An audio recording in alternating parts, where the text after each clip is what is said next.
அருமையான தேவனுடைய பிள்ளைகளே, தேவனுடைய பிரசன்னத்திலிருந்து உங்கள் அனைவரையும் அன்போடு கூட வாழ்த்துகிறேன். இன்றைக்கு நாம் பார்க்கக்கூடிய இந்த காரியம், இந்த நாட்கள் கூட நாம் அந்த கிறிஸ்மஸ் தினத்தை கொண்டாடி கொண்டு உலகம் முழுதும் வந்து கொண்டு இருக்கிறோம். வேத வசனத்திலிருந்து ஏன் எப்படியாக இந்த இயேசு கிறிஸ்து இந்த கிறிஸ்மஸ் நாளிலே பூமியில் அவதரித்தார், அவர் பூமியில் அவதரிப்பதற்கு முன்குறிக்கப்பட்ட காரியங்கள் எல்லாம் எவ்வாறு நிறைவேறியது என்பதை குறித்து இன்றைக்கு பார்க்க இருக்கிறோம். வேதவசனம் லூக்கா 2வது அதிகாரம் வசனம் 25 முதல் 32 வரை பார்க்க இருக்கிறோம். லூக்கா 2வது அதிகாரம் வசனம் 25. அப்பொழுது சிமியோன் என்னும் பெயர் கொண்ட ஒரு மனுஷன் எருசலேமில் இருந்தான். அவன் நீதியும் தேவபக்தியும் உள்ளவனாயும் இஸ்ரவேலின் ஆறுதல் வர காத்திருக்கிறவனாயும் இருந்தான். அவன் மேல் பரிசுத்த ஆவி இருந்தார். 26வது வசனம், கர்த்தருடைய கிறிஸ்துவை நீ காணும் முன்னே மரணமடைய மாட்டா என்று பரிசுத்த ஆவியினாலே அவனுக்கு அறிவிக்கப்பட்டு இருந்தது. 27 அவன் ஆவியின் ஏவுதலினால் தேவாலயத்தில் வந்திருந்தான். யார்? சிமியோன். இயேசு என்னும் பிள்ளைக்காக நியாயப்பிரமாண முறையின்படி செய்வதற்கு தாய் தகப்பன்மார் அவரை உள்ளே கொண்டு வருகையில் அவன் அவரை தன் கைகளில் ஏந்தி கொண்டு தேவனை ஸ்தோத்தரித்து, ஆண்டவரே, உமது வார்த்தையின்படி உமது அடியனை இப்பொழுது சமாதானத்தோடு போக விடுகிறேன். புறஜாதிகளுக்கு பிரகாசிக்கிற ஒளியாகவும் உம்முடைய ஜனமாகிய இஸ்ரவேலுக்கு மகிமையாகவும் தேவரீர் சகல ஜனங்களுக்கு முன்பாக ஆயத்தம் பண்ணின உம்முடைய இரட்சணியத்தை என் கண்கள் கண்டது. இந்த வேத பகுதியிலே லூக்கா 2வது அதிகாரம் வசனம் 25 முதல் 32 வரை பார்க்கின்ற பொழுது சிமியோன் என்ன சொல்கிறார்? உம்முடைய இரட்சணியத்தை என் கண்கள் கண்டது என்று சொல்லுகிறார். பாலகனாகிய இயேசு கிறிஸ்துவை தன் கரங்களிலே ஏந்தி கொண்டு அவர் சொன்ன வார்த்தை, உம்முடைய இரட்சணியத்தை என் கண்கள் கண்டது என்று. கிறிஸ்மஸினுடைய மேன்மை என்ன? பாலகனாய் பிறந்த பூமியில் பிறந்த இயேசு கிறிஸ்து, அவரை குறித்து நாம் தியானிக்கிறோம். அது மட்டுமல்ல, இங்கே சிமியோன் இயேசு கிறிஸ்துவை கண் குளிராக தன் கரங்களில் ஏந்து கண்டு அவர் என் இரட்சணியத்தை என் கண்கள் கண்டது என்று சொல்லக்கூடியவராக இருக்கிறார். ஹல்லேலூயா. இன்றைக்கு உலகம் முழுவதும் இந்த பண்டிகையினுடைய கொண்டாட்டத்தில் ஜனங்கள் மயங்கி போய்விட்டார்கள். புசிப்பும் குடிப்பும் கேளிக்கையிலுமே இந்த கொண்டாட்டத்தின் மத்தியிலே இருக்கிறது. இந்த உலகத்தில் நீங்கள் பார்க்கின்ற பொழுது அதிகமாக மதுபானம் இருக்கக்கூடிய நாட்கள் என்றால் இந்த வருடத்தின் கடைசியில் இந்த கிறிஸ்மஸ் கொண்டாட்டத்தின் நாட்கள் தான். அநேகர் மது அறிந்து அவர்கள் குதூகல கொண்டாட்டத்திலே திரிகிறார்கள் என்று புள்ளி விவரம் சொல்லக்கூடியதாக இருக்கிறது. ஆனால் இந்த பண்டிகை நினைவு கூறுவது என்னவென்றால், இயேசு கிறிஸ்து இந்த பூமியிலே பிறந்தார் என்பதை நினைவு கூறக்கூடிய ஒரு காரியம். ஆனால் இயேசு கிறிஸ்துவை மறந்துவிட்டு பண்டிகை கொண்டாட்டத்தில் ஜனங்கள் திளைத்து கொண்டு இருக்கிறார்கள். அவர்கள் கிறிஸ்மஸை இயேசு ஏன் பிறந்தார் என்பதை நினைக்காதபடி, அந்த கிறிஸ்மஸ் ஆசீர்வாதத்தை குறித்து சுதந்திரித்துக் கொள்ளாதபடி பண்டிகைகள் மற்றும் கேளிக்கைகளில் மூழ்கி திரிகிறார்கள். இயேசு கிறிஸ்துவை அவர் பிறந்து 8வது நாளிலே அவருடைய தாய் மரியாள், அவருடைய தகப்பனார் யோசேப்பு அவர்களை விருத்த சேதனம் பண்ணும்படியாக, யூதர்களுடைய முறைமையின்படி விருத்த சேதனம் பண்ணும்படியாக இயேசு கிறிஸ்துவை பாலகனை தேவாலயத்துக்கு அழைத்து கொண்டு செல்கிறார்கள். யாரு? இயேசு கிறிஸ்துவனுடைய தாயாராகிய மரியாளும் அவருடைய கணவராக யோசேப்பும் அங்கே எருசலேம் தேவாலயத்துக்கு கடந்து வந்தார்கள். அவர்கள் ஒரு ஏழ்மையான ஒரு குடும்பம். இயேசு கிறிஸ்துவனுடைய குடும்பம் ஒரு ஏழ்மையான ஒரு குடும்பம். அந்த குழந்தைக்கு காணிக்கை செலுத்துவதற்கு, அதிகமாக அவர்கள் காணிக்கை செலுத்துவதற்கு அவர்களிடத்தில் போதிய வசதிகள் இல்லாதனாலே 2 ஜோடி காட்டுப்புறாவை அவர்கள் கொண்டு வந்தார்கள். அவர்கள் தேவாலயத்திலே பிரவேசித்த பொழுது இயேசு கிறிஸ்துவை, அந்த சிறிய பாலகனை, அவருடைய தகப்பனார், அவருடைய தாயார் அவர்கள் தேவாலயத்துக்கு கொண்டு சென்ற பொழுது, எருசலேம் தேவாலயத்துக்கு கொண்டு சென்ற பொழுது இயேசு கிறிஸ்துவை அடையாளம் கண்டு கொண்டவர்கள் 2 வயதானவர்கள் மட்டுமே இயேசு கிறிஸ்துவை அடையாளம் கண்டு கொண்டார்கள். ஒன்று பார்த்தீங்கன்னா சிமியோன், 2வது அன்னாள். இவர்களுடைய கண்களுக்கு மட்டும்தான் இயேசு கிறிஸ்து என்று அவர்கள் அறிந்து கொண்டார்கள். ஏனென்றால் இயேசு கிறிஸ்துவை குறித்து அவர்களுக்கு வெளிப்பாடு அறிவிக்கப்பட்டு இருந்தது. புரியுங்களா? ஒரு ராஜா ஒரு நாள் அவருடைய அந்த பட்டணத்தை மாறு வேடத்தில் சென்று அவர் சுற்றி பார்க்க விரும்பினார். அப்படி மாறு வேடத்தில் சென்று சுற்றி பார்த்து விட்டு மாலை வேளையிலே அவர் ஒரு ஏழை கோலமாக அங்கே இருக்கக்கூடிய தங்கும் விடுதியிலே ஒரு சத்திரத்திலே தங்கும்படியாக அங்கே செல்கிறார். சென்று அந்த தங்கும் விடுதிக்கு பொறுப்பாளரிடம் கேட்கின்ற பொழுது அவருடைய அந்த ஏழை கோலம் எல்லாவற்றையும் பார்த்து விட்டு இங்கே தங்குவதற்கு அனுமதி கிடையாது, இது கொஞ்சம் விலை உயர்ந்த தங்கும் விடுதியாக இருப்பதனாலே அதற்கு பணம் செலுத்துவதற்கு உங்களிடத்தில் பணம் இருக்காது, அதனால் நீங்கள் இங்கே தங்க முடியாது என்று அவர்கள் சொன்னார்களாம். உடனே அவர் சொன்னாராம், இல்லை எவ்வளோ பணம் இருந்தால் நான் தருகிறேன், நான் இங்கே தங்க வேண்டும் என்று இவர் அவரிடம் உரையாடி கொண்டு இருந்த பொழுது அங்கே இருந்த அந்த ஹோட்டல் ஊழியர் ஒருவர் இவருடைய அந்த பேச்சு இதெல்லாம் பார்த்து, இவர் நம்முடைய தேசத்தினுடைய ராஜா மாறு வேடத்தில் இங்கே வந்திருக்கிறார், குரல் எல்லாம் ராஜா உயரம் எல்லாம் அப்படி இருக்கிறது என்று அவரை அடையாளம் கண்டு கொண்டாராம். புரியுங்களா? அடையாளம் கண்டு கொண்டு அவரிடத்தில், ராஜாவே நீர் வந்திருப்பது நம்முடைய தேசத்தின் ராஜாவாக இருக்கிறார் என்று வேலை செய்யக்கூடியவர் கண்டு மற்றவர்கள் சொல்லி அவர்கள் எல்லாம் அகமகிழ்ந்தார்களாம். புரியுங்களா? இங்கே பார்க்கிறோம். அதே போல இங்கே தேவாலயத்துக்கு வந்த பொழுது, தேவாலயத்தில் அநேகர் அங்கே இருந்திருப்பார்கள், ஆனால் தேவாலயத்தில் இருந்த சிமியோனுடைய கண்களுக்கு மட்டும்தான் பரிசுத்த ஆவியினாலே ஏவப்பட்டு வந்திருக்கக்கூடிய அந்த குழந்தை என இயேசு கிறிஸ்து என்பதை அவர் அடையாளம் கண்டு கொண்டார்.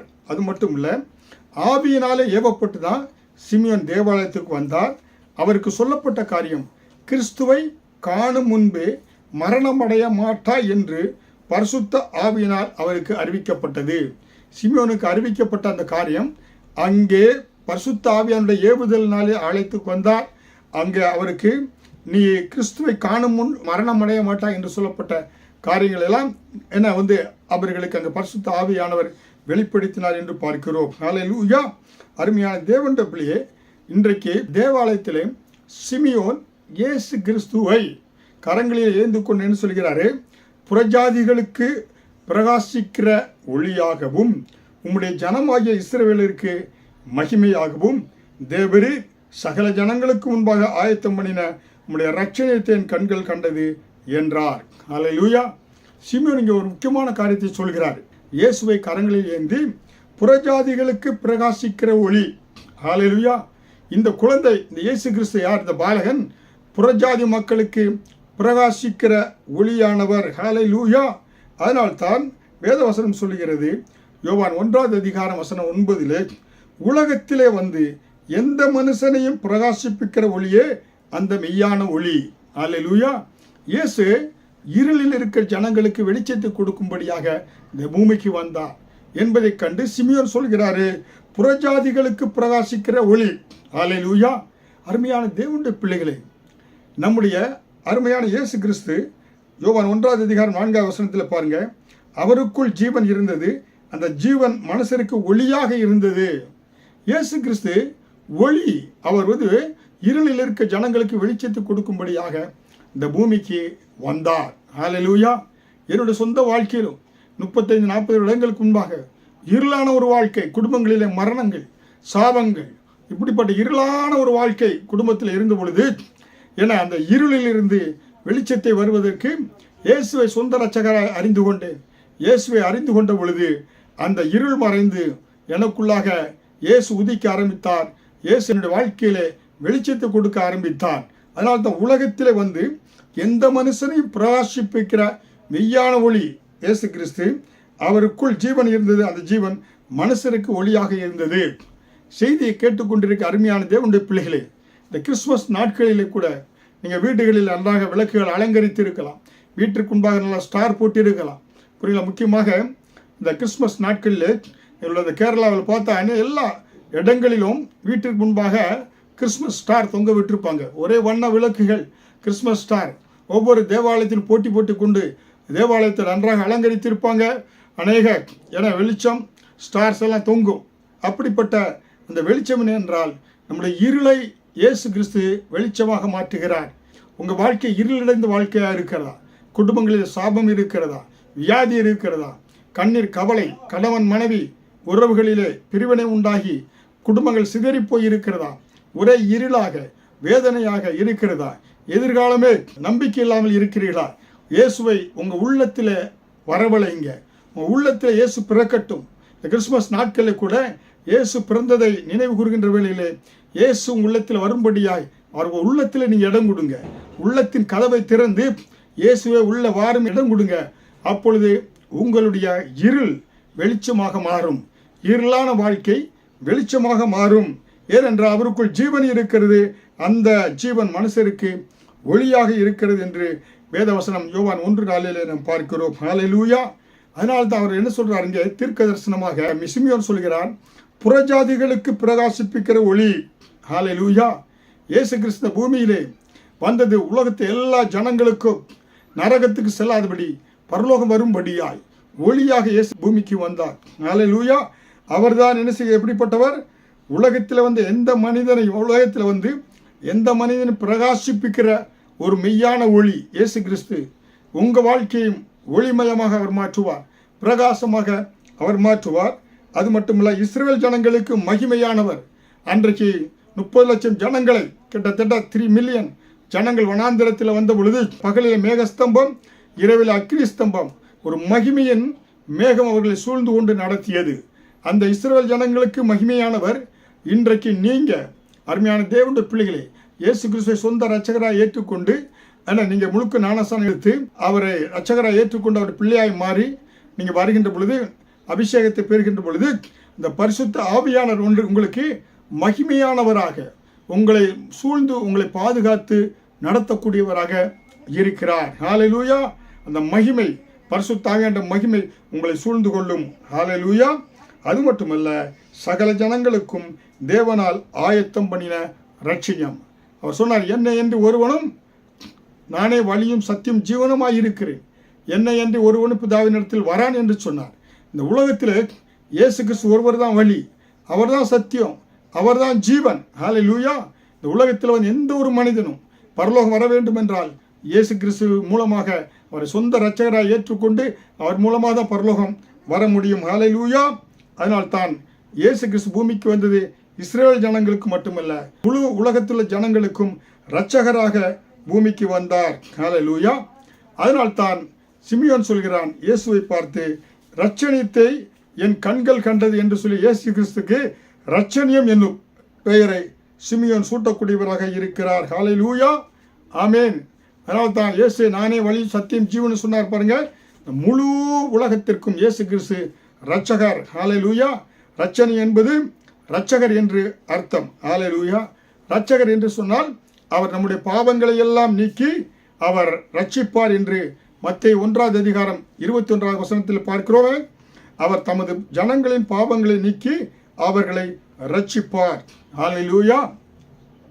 அருமையான தேவனுடைய பிள்ளைகளே, இயேசு இந்த பூமியில் பிறந்தது ஜனங்களை ரட்சிப்பதற்காக. என ஆதாம் முதல் இயேசு கிறிஸ்து வரை 4000 வருடங்கள் மனுக்குலம் பாவத்திலே சிக்கி தவித்தது. அவர்களுக்கு மீட்பு இல்லாமல் இருந்தாங்க. அவன் மனுக்குலத்தை மீட்டெடுக்கும்படியாய் இயேசு கிறிஸ்து இந்த பூமியிலே பாலகனாய் பிறந்தார், பெத்லகேமிலே பிறந்தார் என்று நாம் பார்க்கிறோம். அங்கே தேவாலயத்தில் வைத்து சிமியோன் கரங்களில் ஏந்தி அவரை இரட்சணியத்தை என் கண்கள் கண்டது என்று சொல்கிறார்.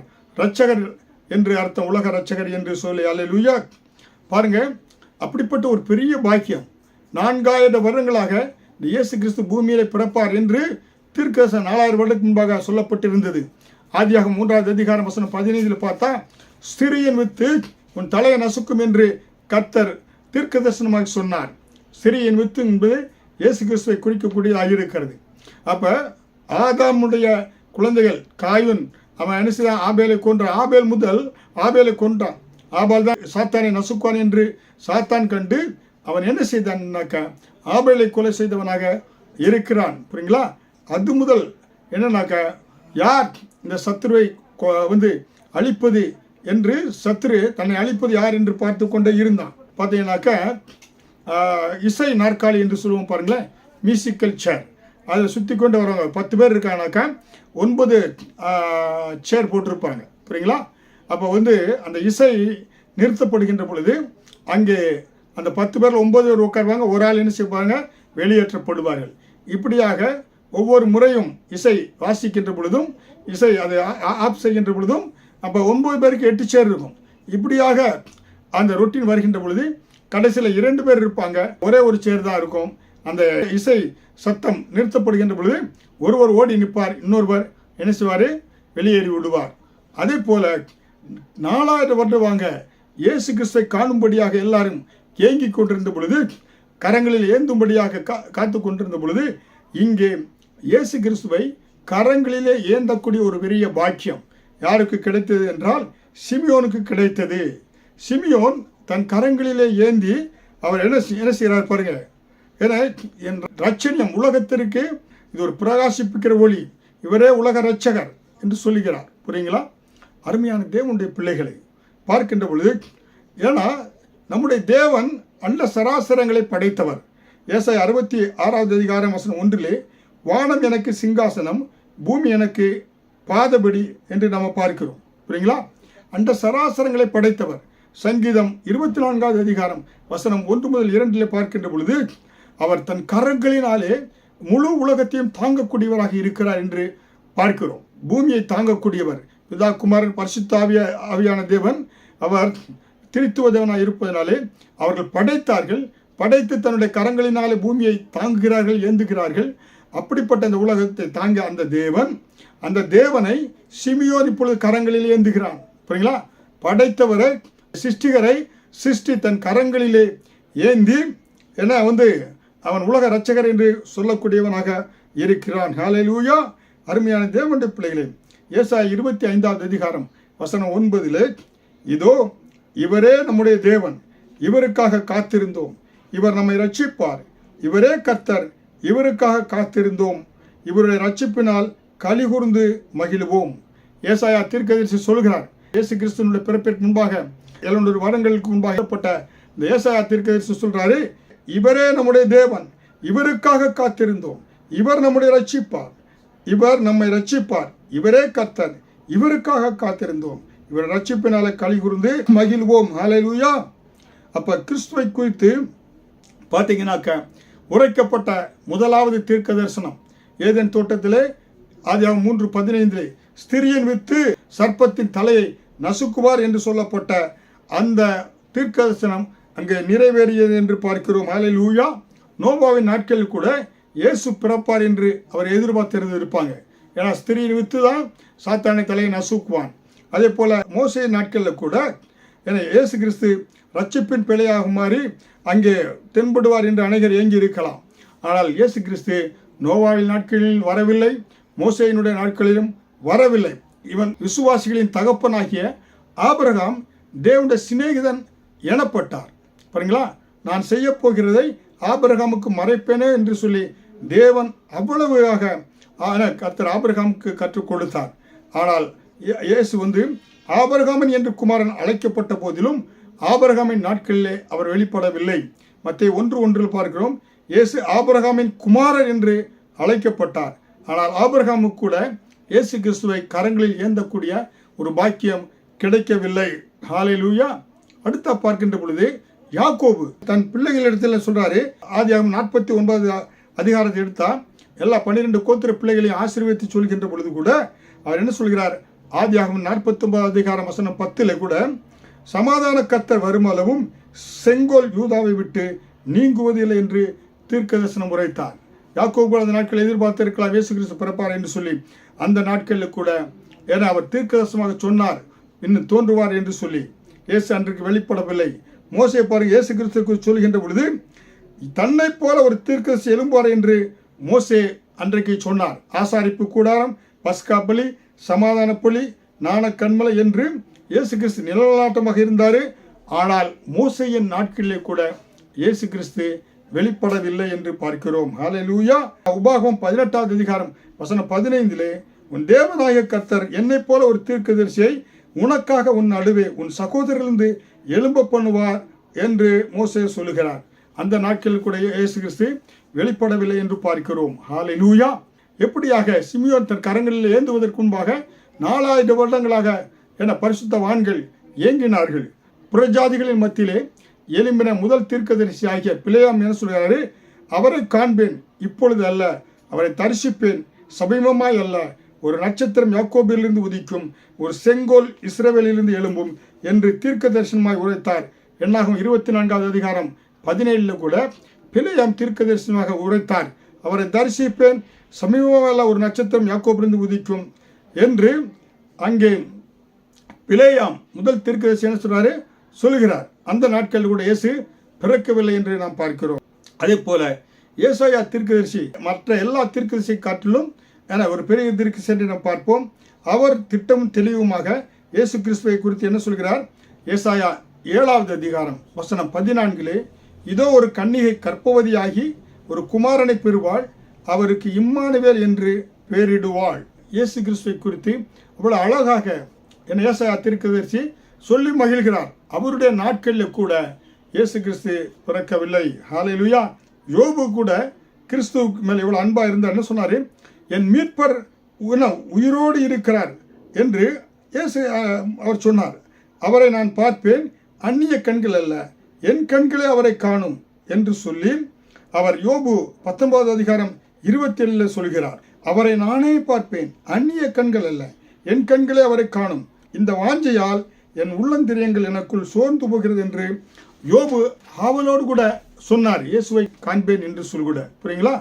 இப்படியாக 4000 வருடங்களாக பரிசுத்தவான்கள் ஒவ்வொருவரும் இயேசுவை காண வேண்டும் துடித்துக் கொண்டிருந்த பொழுது அந்த மியூசிக்கல் சேர் போல அது கடைசியிலே பார்த்தீங்கன்னா சிமியோனுடைய கரங்களில் இயேசு கிறிஸ்து ஏந்தும்படியான ஒரு பாக்கியத்தை அவர் பெற்றார் என்று பார்க்கிறோம். ஹல்லேலூயா.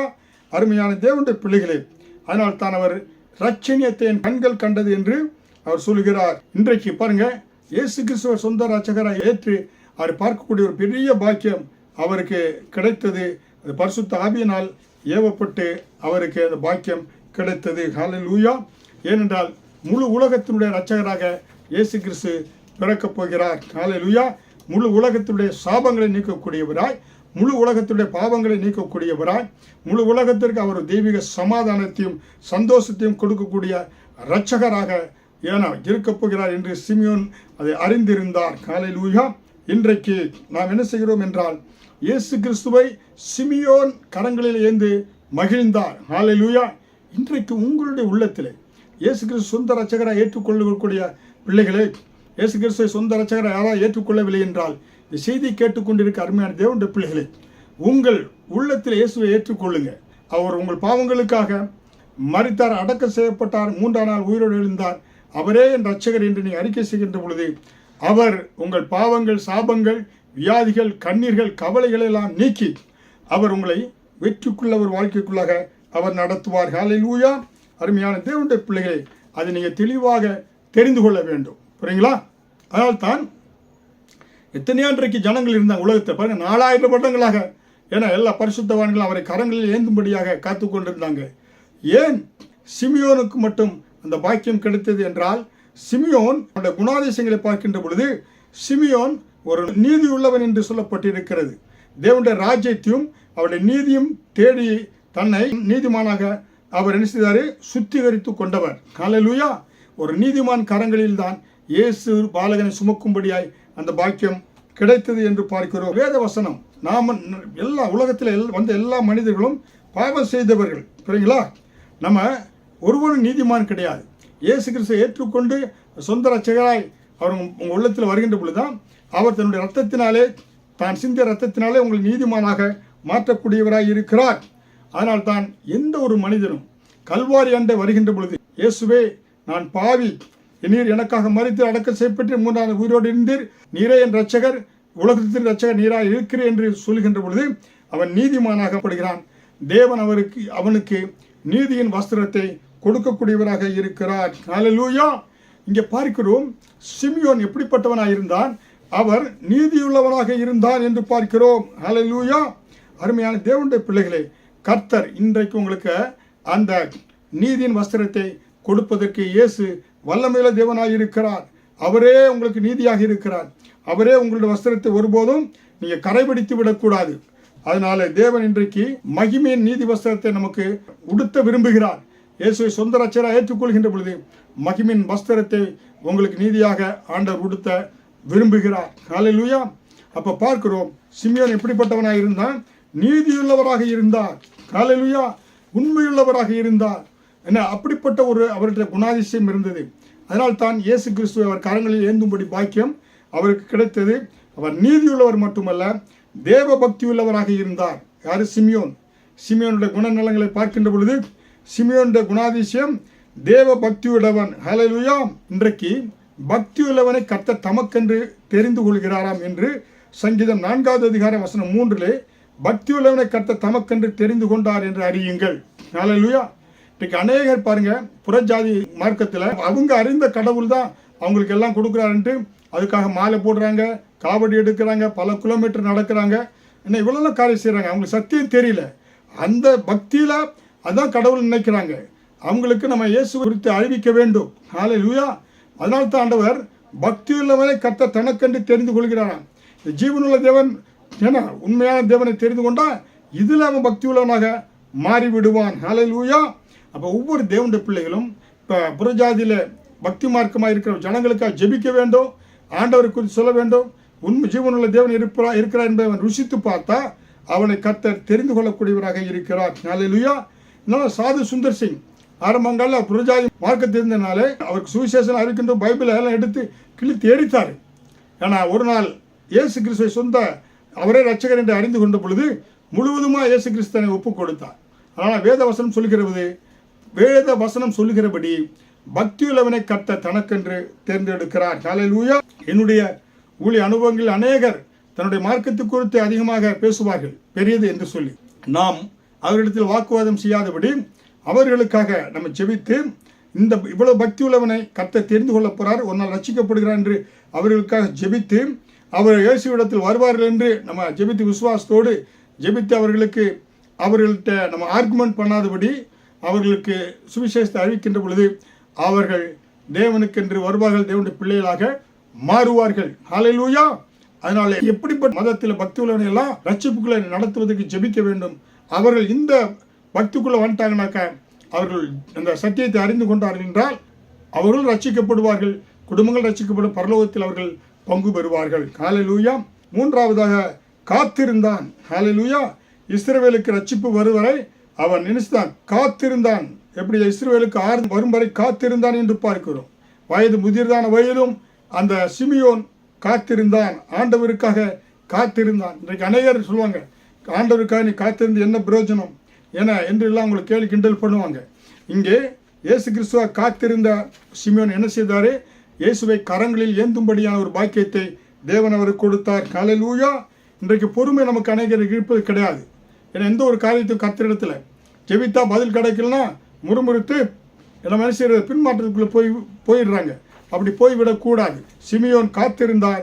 இயேசு கிறிஸ்து மனுஷகுமாரன் வரும் அந்த அந்த மனுஷகுமாரன் இயேசு கிறிஸ்துவை கரங்களில் ஏந்தும்படியான பாக்கியத்தை அவர் பெற்றுக்கொண்டார். அவர் காத்திருந்தது வீண் போகவில்லை என்று பார்க்கிறோம்.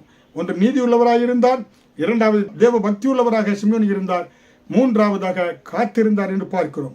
நான்காவதாக பரிசுத்த ஆவியானவர் அவன் மேல் இருந்தார். ஹல்லேலூயா.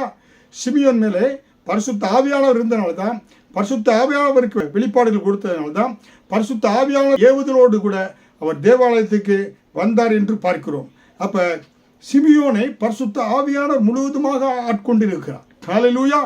உங்களை தேவனுக்கென்று விட்டு கொடுங்க. அபிஷேகத்தை பெற்றுக்கொண்டு ஒவ்வொரு நாளும் அபிஷேகத்தை புதுப்பித்துக் கொண்டு பரிசுத்த ஆவியானவர் என்னை வழிநடத்தும் என்று நீங்கள் விட்டு கொடுக்கின்ற பொழுது ஆண்டவர் என்ன செய்வார்? அந்த இயேசுவை காணும்படியாய், கண்குளிராக காணும்படியாய். யோபு 19வது அதிகாரம் வசனம் 25 முதல் 27 என் மீட்பர் உயிரோடு இருக்கிறார் என்றும் அவர் கடைசி நாளில் மேல் நிற்பார் என்றும் நான் அறிந்திருக்கிறேன். இந்த தோல் முதலானவைகள் அழுகி போன பின்பு நான் என் மாம்சத்தில் தேவனை பார்ப்பேன், அவரை நானே பார்ப்பேன், அந்நிய கண்கள் அல்ல, என் கண்களே அவரை காணும் என்று சொன்னார். அருமையான தேவனுடைய பிள்ளைகளே, பரிசுத்த ஆவியினாலே அவர் நிரப்பப்பட்டிருந்ததனால தான் இயேசுவை காணும்படியான ஒரு பாக்கியம் அவருக்கு கிடைத்தது. ஹல்லேலூயா. இன்றைக்கு சிமியோன் இயேசுவின் கரங்களை ஏந்து கொள்வதற்கு பாக்கியம் என்ன? ஒன்று, நீதியுள்ளவராக இருந்தார். இரண்டாவது, தேவ பக்தி உள்ளவராக இருந்தார். மூன்றாவது, காத்திருந்தார், தேவ சமூகத்தில் காத்திருந்தார். நான்காவதாக அவர் எப்படிப்பட்டவராக இருந்தார்? பரிசுத்த ஆவியினால் நடத்தப்படக்கூடியவராக இருந்தார் என்று பார்க்கிறோம். ஹல்லேலூயா. அதனால் தான் இயேசுவை கரங்களில் ஏந்தினார். இன்றைக்கு உங்கள் உள்ளத்திலே, குடும்பத்திலே இயேசுவை நீங்கள் வரவழைங்க. இயேசுவே உள்ளத்தில் நீங்க வாருங்க ஆண்டவரே, என் இருதயத்தின் கதவை திறந்து தருகிறேன். உள்ளத்தில் வாருங்க, இல்லத்தில் வாருங்கப்பா, நீங்க ஆட்கொள்ளுங்க ஆண்டவரே. உம்மை காணணும் அப்பா, உம்முடைய வழிநடத்தல் எனக்கு இருக்க வேண்டும் என்று வாஞ்சியோடு கேட்கிற ஒவ்வொரு பிள்ளைகளுக்கும் அவர் வெளிப்படுவதற்கு ஆவல் உள்ளவராக இருக்கிறார். ஹல்லேலூயா. சிமியோனுக்கு எப்படியாக வெளிப்பட்டார், அதே போல இயேசுவை அறிய வேண்டும் என்று விரும்புகிற ஒவ்வொருவருக்கும் அவர் வெளிப்படுவார். இந்த குணாதிசயங்கள், நீதி, தேவபக்தி, காத்திருப்பது, பரிசுத்த ஆவியினால் வழி நடத்தப்படுவது, இப்படிப்பட்ட காரியங்கள் உங்கள் வாழ்க்கையில் இருக்கின்ற பொழுது இயேசு உங்கள் உள்ளத்தில் நிரந்தரமாய் இருப்பார். உங்களை நடத்துவார், வெற்றிக்குள்ளாக செழிப்புக்குள்ளாக நடத்துவார். பரம காணான் வரை உங்களை நடத்தி கொண்டு செல்வார். ஹல்லேலூயா. அருமையான தேவனுடைய பிள்ளைகளே, உங்களுக்காக பிரார்த்தனை செய்கிறேன். இந்த கிறிஸ்துமஸ் நாட்களிலே கூட ஆண்டவரே, அநேக பண்டிகைகளில் திளைத்து கொண்டிருக்கின்ற பொழுது கூட இயேசு கிறிஸ்துவை ஆண்டவரே அறிந்து கொள்ள இந்த சந்தர்ப்பத்தை கொடுத்த ஒவ்வொரு பிள்ளைகளுக்காக ஜெபிக்கிறேன். இந்த பிள்ளைகளை நீங்கள் ஆசீர்வதிங்க. இவர்கள் மட்டுமல்ல, இவர்கள் உற்றார் உறவினர்கள், பக்கத்து வீடு எல்லாருக்கும் இயேசுவை அறிவிக்க இவர்களுக்கு உதவி செய்யும். தொடர்ந்து இதை காத்துக்கொள்ளும், ஆசீர்வதியும். இயேசு மூலம் ஜெபிக்கிறேன் ஜீவனுள்ள நல்ல பிதாவே, ஆமென்.